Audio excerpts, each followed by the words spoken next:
Alors, il y a eu quelque chose sur l'innovation. D'une part, Xavier Terlet, qui a présenté l'innovation, je crois, à juste titre, comme le fait en France beaucoup de petites et de moyennes entreprises.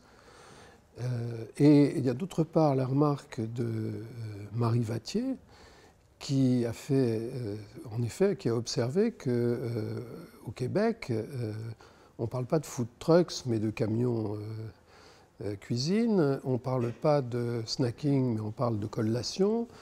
Et en fait, donc, elle a interrogé le recours chez nous à des termes anglais.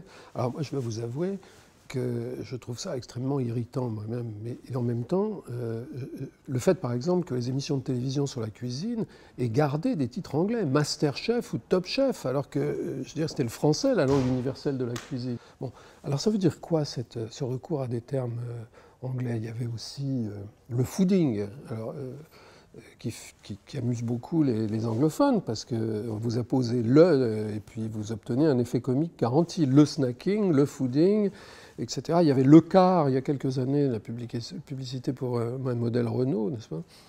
Il y a quelques années, il y a quelques décennies. Donc moi ce que je pense c'est que c'est pas un malaise, il y a une autre interprétation que le malaise avec l'innovation.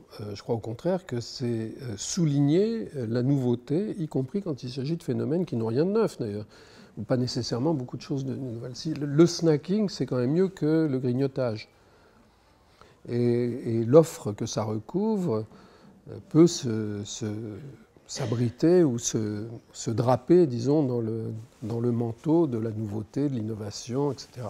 Même chose pour food truck, parce que finalement, le camion de bouffe, ça existe déjà, que je sache. La pizza au cul du camion, c'est une vieille habituée des cités marseillaises ou des marchés parisiens.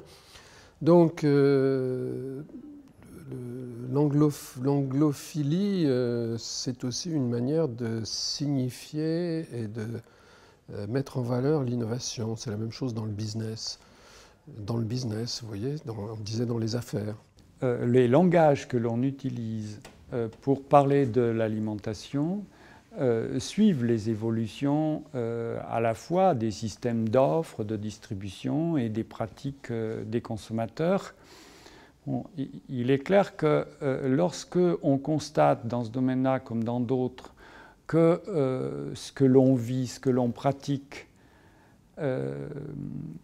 n'est pas bien exprimé par un terme qui était utilisé jusque-là, on ressent le besoin de trouver, soit dans une langue étrangère, soit de faire des néologismes, des associations de mots pour mieux décrire, pour mieux donner du sens à ce que l'on fait, à ce que l'on pratique, à nos choix. Et peut-être que les jeunes qui ont une manipulation de la langue, y compris avec les nouvelles technologies de communication, voire qui sont peut-être aussi plus ouverts à l'utilisation des langues étrangères, sont plus constructeurs de nouvelles expressions comme ça, sans que ce soit du rap ou de l'argot. Donc il est probable qu'on va avoir, avec ces métissages de pratiques, aussi des métissages sémantiques se développer.